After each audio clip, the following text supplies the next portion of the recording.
जय श्री राम, हर हर महादेव, जय माँ भवानी।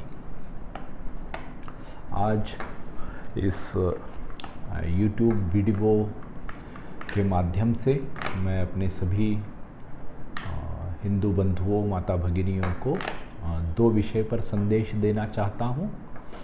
एक है हमारे यहाँ स्थानिक एक इस्लामी जिहादी आतंकवादी ने हिंदू साम्राज्य संस्थापक छत्रपति शिवाजी महाराज के बारे में फेसबुक पर बड़ी भद्दी टिप्पणी की है, लिखा है। दूसरा, यहाँ पर भी छत्रपति संभाजी नगर और जलगांव में दो जगहों पर श्री राम नवमी के यात्राओं के ऊपर हमले हुए हैं। हिंदुस्तान में भी बहुत ज़्यादा जगहों पे इस साल हुए हैं।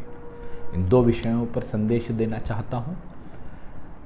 पहला विषय, महाराष्ट्र में हिंदू साम्राज्य संस्थापक छत्रपति शिवाजी महाराज का सर्वोच्च सम्मान है, क्योंकि वे एक ऐसे दिव्य पुरुष हैं जिन्होंने 1450 साल के इस्लामी आक्रमणों के दरमियान हिंदुस्तान में इन मुग़लों के साथ, इन आक्रांताओं के साथ लड़ाई लड़ी, विजय प्राप्त किया और हिंदू साम्राज्य स्थापन किया। हम सब जानते हैं 1900 सालों तक हिंदुस्तान पर हमले हुए, 1450 साल इस्लाम के नाम पर और 250 साल क्रिश्चियनिटी के नाम पर। इन सालों में हिंदू राष्ट्र, धर्म और संस्कृति के रक्षण के लिए जो लड़े, उनमें से महाराणा प्रताप सिंह जी है, गुरु गोविंद सिंह जी है, बंदा बैरागी है, छत्रपति शिवाजी महाराज है, धर्मवीर संभाजी महाराज है। इन सब में छत्रपति शिवाजी महाराज का एक स्थान विशेष है, क्योंकि उन्होंने जीत प्राप्त की और हिंदू साम्राज्य की स्थापना की। उन्होंने हिंदू साम्राज्य की स्थापना क्यों की? क्योंकि उस समय औरंगजेब के इस्लामी राज में हिंदुओं को, अगर हिंदू इस विशेष उपाधि के साथ अगर जीना होता था तो जिजिया नाम का एक कर देना पड़ता था और विशिष्ट रंग के कपड़े पहनने पड़ते थे, वरना औरंगजेब के सैनिक पकड़ कर ले जाते थे, जेल में ठूंसते थे या मार डालते थे। उस समय छत्रपति शिवाजी महाराज ने कुछ अपने साथीदारों के साथ जो प्रारंभ किया था अभिमान, रायरेश्वर में महादेव के मंदिर में हिंदू साम्राज्य की स्थापना के संकल्प के साथ उन्होंने पूर्ण किया था राज्याभिषेक के समय। उन्होंने राज्याभिषेक भी क्यों किया था? क्योंकि उन्होंने हिंदुस्तान के सारे हिंदुओं को आवाहन किया था कि आपको इस औरंगजेब की इस्लामी राज में अगर हिंदू कहकर अभिमान से, गर्व से जीना है तो आपके लिए ये हिंदू साम्राज्य है। और छत्रपति शिवाजी महाराज के विषय में काशी के कवि कुलभूषण ने, काशी यानी आज हमारे प्रधानमंत्री नरेंद्र मोदी जी का जो लोकसभा क्षेत्र है, वहाँ के कवि कुलभूषण ने उस समय कहा था, काशी की कला जाती मथुरा मस्जिद हो गई होती। काशी की कला जाती मथुरा मस्जिद हो गई होती, शिवाजी न होते तो सबकी सुन्नत हो गई होती। यानी छत्रपति शिवाजी महाराज नहीं होते और उन्होंने अगर यह हिंदू साम्राज्य की स्थापना नहीं की होती तो हम सब का हुलिया ऐसा होता कि बड़े भाई का कुर्ता, छोटे भाई का पैंट और सर पर एक जालीदार टोपी पहनकर मुसलमान बनना पड़ता, नहीं तो समंदर में जाके डूबना पड़ता। लेकिन हिंदू साम्राज्य संस्थापक छत्रपति शिवाजी महाराज के पराक्रम की वजह से हिंदू साम्राज्य स्थापन हुआ और फिर आज हम हिंदू राष्ट्र, धर्म और संस्कृति की बात करने के लिए शेष रहे। ऐसे इस महान राजा के खिलाफ में सोशल मीडिया पर एक धर्मांध मुसलमान अगर कुछ गलत टिप्पणी रखता है तो सचमुच में हम सब हिंदुओं को साथ में आकर ऐसे सांपों का फन कुचलना पड़ेगा। हम सब ने पुलिस कंप्लेन किया है, उसको अरेस्ट भी करवाया है, लेकिन ऐसे लोगों को राजनीति के लिए संरक्षण देने वाले, आश्रय देने वाले, वकील देने वाले, जमानत लेने वाले, उनको कुछ आर्थिक सहयोग करने वाले लोगों को पहचानना पड़ेगा और इन धर्मांध मुसलमानों की तरह उन्हें भी अपराधी मानकर, उन्हें भी पहचान कर इनका भी फन कुचलना पड़ेगा। मैं आज के इस YouTube वीडियो के मार्फत आह्वान करता हूं कि आप को छत्रपति शिवाजी महाराज का अपमान करने वाले का निषेध जिस तरीके से कोई बोल सकता है तो बोल कर करे, कोई लिख कर सकता है तो लिख कर करे, कोई कोर्ट में केस भी कर सकता है, और बहुत सारे उपाय होते हैं जिनसे इनका फन कुचला जा सकता है। साथ में मैं यह भी बताना चाहता हूँ कि जैसे श्री राम नवमी के यात्राओं पर हिंदुस्तान में बहुत सारी जगहों पर हमले हो रहे हैं। क्यों हो रहे हैं हमले? क्योंकि मुसलमानों की गली से जाने वाले सार्वजनिक रास्ते पर श्री राम नवमी अगर आती है तो गली के अंदर के यह इस्लामी जिहादी आतंकवादी पत्थर और चाकू चलवा रहे हैं, पुलिस पर हमला कर रहे हैं, गाड़ियां जला रहे हैं। जहां मस्जिद है, मस्जिद के सामने के सार्वजनिक रास्ते पर से भी प्रभु श्री राम नवमी की शोभा यात्राएं जाने के ऊपर हमला कर रहे हैं। क्या हिंदुस्तान में मस्जिद के सामने से हिंदू अपनी शोभा यात्रा नहीं निकाल सकता? अगर नहीं निकाल सकता तो हम उनकी 5 बार की लाउडस्पीकर, जो लाउडस्पीकर की परमिशन नहीं है, जो लाउडस्पीकर इल्लीगल है, जो सुप्रीम कोर्ट का भी आदेश नहीं मानते, कानून का उल्लंघन है, वो 5 बार हम उनकी चिल्लाहट क्यों सुने? और उस अजान का अर्थ क्या होता है पता है बंधुओं, माता भगिनियों? 5 बार ये जो कान में उंगली डालकर चिल्लाते हैं ना, उसका अर्थ होता है अल्लाह ही एकमात्र ईश्वर है जो पूजा के योग्य है, बाकी कोई भी पूजा करने के लायक नहीं है। क्या ये हमारे 33 करोड़ देवी देवताओं का अपमान नहीं है? हिंदू धर्म का अपमान नहीं है? क्या ये धार्मिक भावनाएं आहत करने का कानून या गुनाह नहीं है? क्या इनके लाउडस्पीकर का डेसिबल सुप्रीम कोर्ट की लिमिट के बाहर नहीं है? क्या सुप्रीम कोर्ट ने यह आदेश नहीं दिया है कि रात को 10 बजे से लेकर सवेरे 6 बजे तक कोई लाउडस्पीकर नहीं चलेगा? ये 5:30 बजे कान में उंगली डालकर चिल्लाते हैं। कहां है सुप्रीम कोर्ट के मियां लॉर्ड? कहां है पुलिस? कौन सा इनके ऊपर क्राइम रजिस्टर होता है, गुनाह दाखिल होता है? बंधुओं, माता भगिनियों, जो हिंदू जागृत है उनसे तो मुझे कुछ कहना नहीं है, वो सचमुच में अच्छा कार्य करने के मार्ग पर है। लेकिन जो राजनीति के कारण जागरूक नहीं है या सोने का ढोंग कर रहे हैं, उनको साध्वी ऋतंभरा के भाषा में मैं बताना चाहता हूं कि एक बार तो कहो हिंदुओं, हिंदुस्तान हमारा है। सोमनाथ का मंदिर टूटा फिर भी तुम खामोश रहे। सोमनाथ का मंदिर टूटा फिर भी तुम खामोश रहे। जिसने चाहा तुमको लूटा फिर भी तुम खामोश रहे। सदियों का इतिहास तुम्हारा कायरता की गाथा है। आर्य संस्कृति के पौरुष का कितना कलुषित माथा है। सहते सहते तुम आज उस जगह आ पहुंचे। सहते सहते तुम आज उस जगह आ पहुंचे जिसके आगे खतरे में पूरा भविष्य तुम्हारा है। महाकाल प्रलय शंकर का त्रिशूल उठाकर हाथों में, महाकाल प्रलय शंकर का त्रिशूल उठाकर हाथों में एक बार तो कहो हिंदुओं, हिंदुस्तान हमारा है। धर्म क्रांति के महासमर में खुद को नहीं सौंप पाए। धर्म क्रांति के महासमर में खुद को नहीं सौंप पाए। अरे अब तक तो तुम गौ माता की हत्या तक नहीं रोक पाए। गीता पर प्रतिबंध लगाया काश्मीर के शासन ने। गीता पर प्रतिबंध लगाया काश्मीर के शासन ने और तुम्हारी कायरता ने इसको भी स्वीकारा है। अरे एक बार तो कहो हिंदुओं, हिंदुस्तान हमारा है। हिंदुस्तान हमारा है। जागरूक होना पड़ेगा बंधुओं। समय बहुत बेरहम चल रहा है और हमें अपनी जाति, प्रांत, भाषा इन सब को भूलकर हिंदू है इस एक शीर्षक के नीचे एकत्रित होना पड़ेगा।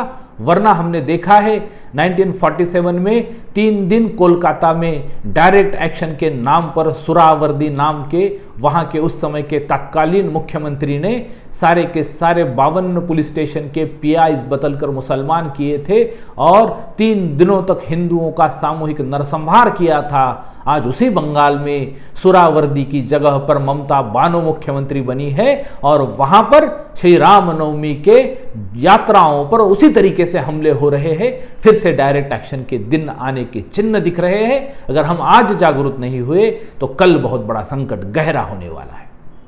बंधुओं, माता भगिनियों, आज ध्यान में रखिए, हम अपने श्री रामनवमी के अवसर पर यात्रा निकाल रहे हैं। हम अपने भगवान की पूजा करते समय ध्यान में रखिए, हिंदुओं के सारे भगवान का एक भी हाथ ऐसा नहीं है जिसमें शस्त्र नहीं है। भगवान की पूजा करते समय, प्रार्थना करते समय, दर्शन करते समय, आशीर्वाद लेते समय कृपया ध्यान में रखिए, उनके हाथ भी शस्त्र सज्ज है। उनका आशीर्वाद भी लीजिए और खुद भी शस्त्र सज्ज बनिए, ताकि खुद का रक्षण कर सके, अपने परिवार का रक्षण कर सके, समाज का रक्षण कर सके, गांव का रक्षण कर सके, गली का रक्षण कर सके, हिंदू राष्ट्र, धर्म और संस्कृति का रक्षण कर सके। हम पुलिस और प्रशासन पर भरोसा तो करेंगे, लेकिन एक उत्तर प्रदेश का मुख्यमंत्री योगी बाबा आदित्यनाथ छोड़े तो शायद ही बाकी हिंदुस्तान में ऐसी कोई जगह है जहां पर पुलिस और प्रशासन सही तरीके से काम कर रही है, क्योंकि योगी बाबा आदित्यनाथ जी का प्रशासन ही वह है, उस महाराज जी का वह चारित्र्य है, वह प्रतिमा है कि उन्होंने मुख्यमंत्री पद की शपथ लेते ही 24 घंटों के अंदर सारे के सारे गैर कानूनी कत्ल खाने बंद करवाए थे, इलीगल स्लॉटर हाउसेस। वही प्रशासन, वही पुलिस, लेकिन बाबा जी की प्रतिमा, बाबा जी का कैरेक्टर ऐसा है कि उन्होंने ही कार्रवाई करके दिखाई थी। आज भी योगी बाबा आदित्यनाथ जी के पूरे उत्तर प्रदेश में श्री रामनवमी पर एक भी पत्थर नहीं पड़ा। क्यों? क्योंकि वहां पर बुलडोजर चलता है, बैनर लगते हैं और दंगाइयों से फाइन पूरा प्राइवेट प्रॉपर्टी का और गवर्नमेंट प्रॉपर्टी का वसूला जाता है, क्योंकि बाबा योगी आदित्यनाथ एक ऐसा व्यक्तिमत्व है जो हिंदू धर्म के लिए स्वयं का पिंडदान करके, स्वयं का श्राद्ध करके, भगवा चोला पहनकर योद्धा सन्यासी बनकर बाहर निकले हैं। लेकिन बाकी जगहों पर हिंदू समाज को एकत्रित आना पड़ेगा और प्यार से नहीं चलेगा। बंधुओं, आपको अगर सहिष्णु बताते हैं ना सब, तो उन सहिष्णु बताने वालों को जरूर बताइए कि हम दशहरे के दिन, विजयादशमी के दिन क्या करते हैं। हर विजयादशमी को, दशहरे को हिंदुओं की हर गली में एक 10 मुंहों के दुष्ट दशानन रावण का पुतला तैयार किया जाता है और फूंका जाता है। कितने सालों से करता है ये हिंदू समाज? तो दुष्ट दशानन रावण को माता सीता का अपमान किया, इसलिए प्रभु श्री रामचंद्र जी ने 2 लाख साल पहले उसकी हत्या कर दी थी, उसका वध कर दिया था। हिंदू समाज का गुस्सा देखिए, 2 लाख सालों से हमारी माता बहनों का अपमान करने वाले को हम हर साल जीवंत करते हैं, 2 लाख सालों से जलाते हैं, फिर भी हमारा क्रोध कम नहीं होता। सहिष्णु बताने वालों को हिंदुओं की यह भी एक गुणवत्ता जरूर बताइए। और हम हमेशा हाथ जोड़कर नहीं रहेंगे। साध्वी जी की भाषा में ही बताना चाहता हूं, हम खुद आक्रमण नहीं करेंगे, लेकिन आप करेंगे तो उत्तर हमें इस तरीके से देना पड़ेगा। कोई कह दे कब हमने काबा में जाकर मीनारे तोड़ी, कोई कह दे कब हमने मक्का में जाकर मस्जिदें तोड़ी, लेकिन अपनी धर्म सुरक्षा में सूरज की आग नहा लेंगे। लेकिन अपनी धर्म सुरक्षा में सूरज की आग नहा लेंगे। गंगा को पड़ी जरूरत तो श्वानित की नदी बहा देंगे। तुम खून कुराने पर हो तो हमको भी वेद पढ़ाने दो, तुम खून कुराने पर हो तो हमको भी वेद पढ़ाने दो। चंदा से बैर नहीं, लेकिन सूरज को अर्घ्य चढ़ाने दो। हम सागर है पर मत भूलो, हम सागर है पर मत भूलो, वड़वानड़ बनकर तपते हैं, बर्फीली परतों में भी लपटों वाले वंश पनपते हैं। हम सागर है पर मत भूलो, वड़वानड़ बनकर तपते हैं, बर्फीली परतों में भी लपटों वाले वंश पनपते हैं। अब साफ बता दो अहिंसक, लहरें मोड़ दी जाएगी। क्रांति ग्रंथ में एक कहानी और जोड़ दी जाएगी। उपवन से जो घात करे वह शाख तोड़ दी जाएगी। जन्मभूमि पर उठने वाली हर आंख फोड़ दी जाएगी। अब हम पुलिस प्रशासन से विनती करेंगे कि वो कार्रवाई करे, हिंदू समाज को भय से मुक्त करे, वरना 115 करोड़ हिंदू अगर संगठित, सशक्त और सशस्त्र होगा स्वयं के रक्षण के लिए, परिवार के, राष्ट्र, धर्म और संस्कृति के, तो यह रेगिस्तान से आए हुए लोगों को रेगिस्तान तक भगाने के लिए ज़्यादा समय नहीं लगेगा। और बंधुओं, माता भगिनियों, कृपया इस बात को भी ध्यान में रखिए कि अगर कोई हमें श्री रामनवमी, आगे अभी कुछ दिनों के बाद हनुमान जयंती भी आने वाली है, बहुत सारे भक्त अपनी यात्राएं निकालेंगे। अब हमारी यात्रा निकलते समय, शोभा यात्रा निकालते समय कोई डीजे लगाकर कमर टेढ़ी करके नाचने वाले नहीं चाहिए। अब हम सज्ज होकर निकलेंगे, सावध होकर निकलेंगे, क्योंकि इन विशिष्ट मोहल्लों में, सार्वजनिक रास्तों पर, मस्जिदों के सामने हमले हो रहे हैं। और हमलों से डरिए मत। अगर कोई हमें डर दिखाता है मृत्यु का तो उन्हें बताइए, हिंदू संस्कृति कहती है, कौन यहां है जिसे प्राणों से प्यार नहीं है? कौन यहां है जिसे प्राणों से प्यार नहीं है? मगर जगत में जुड़ा शुरू से, मित्र कहां संहार नहीं है। यह मृत्यु क्या है वस्त्र बदलना, पल दो पल का विश्राम साथियों। हिंदू संस्कृति पुनर्जन्म को मानती है। यह मृत्यु क्या है वस्त्र बदलना, पल दो पल का विश्राम साथियों। जीवन एक अखंड पर्व है, साधारण त्योहार नहीं है। जीना सबसे बड़ी कला है, मगर यह एक अटल सत्य है कि मरने से डरने वाले को जीने का अधिकार नहीं है। डरो मत। हिंदू धर्म, इसमें त्याग भी है, इसमें करुणा भी है, इसमें क्षमा भी है, इसमें विजय भी है, इसमें पराक्रम भी है, इसमें तप भी है। आयुष्य में लगने वाली सभी चीज़ें इसमें है। हम सबका सम्मान करते हैं, लेकिन 140 करोड़ के देश में 115 करोड़ हिंदू है। 25 करोड़ अगर हमें डराने का प्रयास करते हैं तो हमारी संगठित शक्ति इन सबको अगर सहजीवन मान्य नहीं है तो यहाँ से रेगिस्तान तक भेजने में भी समर्थ है। इसको कृपया ध्यान में रखिए। अभी हनुमान जयंती आने वाली है। शोभा यात्रा निकालने वाले लोग अपनी व्यवस्था सावध, सचेत, सशक्त, सशस्त्र होकर निकले। ईश्वर के सभी हाथों में शस्त्र है, इसको भी ध्यान में रखें। हम सब आपके साथ हैं। जहाँ जहाँ ज़रूरत होगी अवश्य हमें भी संपर्क कीजिए। हम आपको साथ देंगे, आपकी ताकत बनेंगे, आपका संगठन का बल बनेंगे। धन्यवाद। जय श्री राम। हर हर महादेव। जय माँ भवानी।